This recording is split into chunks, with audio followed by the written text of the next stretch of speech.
Thank you, Jesus. Thank you, Jesus. Thank you, Jesus. Thank you, Jesus. Merci, Seigneur Jésus. Merci pour l'opportunité que tu nous accordes. Je bénis la présence de chacune de vous qui nous suivez en ces nets moments. Que Dieu vous bénisse, qu'il vous accorde sa grâce afin que nous puissions partager cette bonne parole, cette parole qui ne peut jamais nous trahir, même si nous avons abandonné beaucoup de choses, même si nous sommes en train de passer dans des moments difficiles, mais cette parole est pour nous une garantie parce que Dieu restera toujours Dieu dans nos vies. Et parce qu'il est Elohim, il a promis qu'il sera avec nous dans notre entière vie jusqu'à la fin du monde. Donc déjà nous avons cette garantie, malgré les problèmes, elles seront toujours temporaires. Alors nous voulons très rapidement partager la parole de cette nuit ici. La parole que je t'apporte, c'est, nous allons lire dans le livre des Actes aux Apôtres, chapitre 4, le verset 1er jusqu'à 5. La Bible dit ceci, les disciples ont été interceptés par le chef de la religion et le gardien du temple. Pourquoi ces gens arrivent à les intercepter ou à les arrêter? Tout simplement parce qu'ils ont prêché de la résurrection de Jésus-Christ. Parce qu'ils ont prêché que le Jésus-Christ qui a été crucifié, il ne plie encore dans le séjour des morts. La Bible nous dit ceci. Au travers de ces paroles, le chef religieux, ils étaient confus. Ceci les a bouleversés dans leur manière de concevoir, dans leur philosophie. Et ils se sont demandé si cet homme de Jésus peut ressusciter, c'est dans le nom de qui? Si cet homme de Jésus peut ressusciter, c'est au travers de quel pouvoir? Si cet homme de Jésus peut ressusciter, c'est au travers de quelle magie? Est-ce qu'il y a eu des calculs qui nous surpassent? Expliquez-nous, chers disciples de Jésus. Si vous avez dit qu'il n'est plus encore dans les séjours des morts, c'est par quelle magie que celui-ci a pu quitter dans les séjours des morts? La Bible dit ceci, on les a pris, on les a mis dans le prison.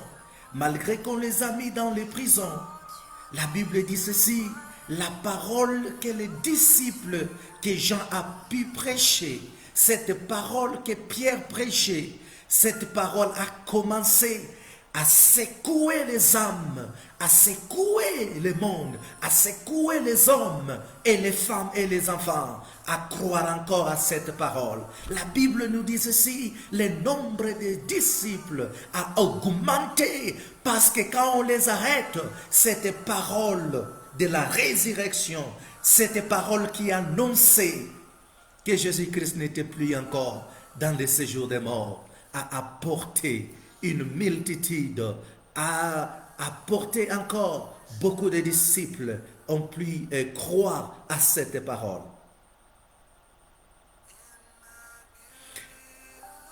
C'est dans les moments difficiles que les gens de ce monde qu'on peut reconnaître leurs vrais amis. Mais dans les moments difficiles que les disciples étaient en train de traverser, l'ami fidèle qui est Jésus ne les a pas abandonnés, alors qu'il est venu même pour apporter cette valeur à sa parole, afin d'accomplir la parole que les disciples ont prêchée. Qu'est-ce qui t'arrête aujourd'hui? Pourquoi tu as tant de problèmes? Pourquoi tu traverses les moments difficiles? Je peux tout simplement te dire, parce que tu as crié à la bonne nouvelle. Parce que tu as crié à la bonne nouvelle. Parce que tu as crié au Jésus, au ressuscité. Au moment où Jésus-Christ est né, et même aujourd'hui, il y a beaucoup de gens qui portent le nom de Jésus. Mais tous ces Jésus-là, ils ne sont pas des Jésus ressuscités. Je suis venu t'annoncer la parole de celui qui est le Jésus crucifié à la croix de Golgotha. C'est Jésus que je suis venu te prêcher. C'est lui qui n'est plus dans le séjour des morts. C'est lui qui apporte la délivrance. C'est lui qui nous délivre. C'est lui qui apporte la joie dans nos cœurs. C'est lui qui nous fait chanter les cantiques de victoire, même quand nous sommes dans des lits des malades. Même quand nous traversons les moments les plus difficiles, même quand les hommes nous abandonnent, même quand nos amis qu'on croyait qu'ils étaient des amis fidèles nous abandonnent. C'est Jésus qui nous fait chanter des cantiques de victoire, des cantiques de joie à son honneur. C'est ce Jésus que j'apporte ce soir. C'est ce Jésus que je te présente ce soir. Quand tu t'élèves pour parler de sa part, il y a des bouches qui s'ouvrent pour te dire que tu dois te taire. Ça, c'est le moment où les apôtres ont dit, si on ne prêche pas de Jésus, si on ne parle pas de Jésus, il y a le cœur qui est en train de brûler, afin que nous puissions parler, afin que nous puissions proclamer. C'est merveilleux. Oh, ma bouche ne sera pas fermée, malgré les problèmes, malgré les difficultés. Ma bouche ne sera pas parlée, parce que je m'en crois porté. Ma bouche ne peut jamais fermer, parce que je n'ai pas quoi m'habiller. Ma bouche ne sera jamais fermée, parce que celui qui m'a promis n'a pas pu réaliser. Ma bouche ne sera jamais fermée, parce que le docteur m'a dit que je vais mourir dans 10 jours. Ma bouche ne sera jamais. Les Jésus que nous avions crié, la parole qui s'est faite chair parmi nous, la parole qui a accepté de venir vivre avec nous, nous l'avons rencontré et il est Emmanuel parmi nous. C'est lui qui nous donne la force. C'est lui qui nous visite. C'est lui qui annonce les années de grâce, les années de délivrance, les années de production. Il n'y a que Jésus qui peut t'apporter la bonne nouvelle. Oui, tu peux recevoir des bonnes nouvelles, de la promotion, mais le travail peut terminer avec la promotion. Tu peux recevoir des bonnes nouvelles du voyage, mais l'avion peut ne pas te permettre de voyager. Tu peux te retrouver dans des crashs. La bonne nouvelle, c'est celle qui nous vient de notre Dieu.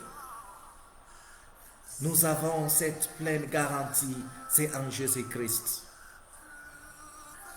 On les a mis en prison, on les a condamnés parce qu'ils ont prêché dès la résurrection de Jésus, parce qu'ils ont apporté la bonne nouvelle. Mais quand ils se sont retrouvés en prison, c'était le même moment où Jésus-Christ lui-même, il a pris sa publicité et il a évangélisé et il a apporté le résultat. C'est au moment où on te condamne que Jésus-Christ, il va témoigner.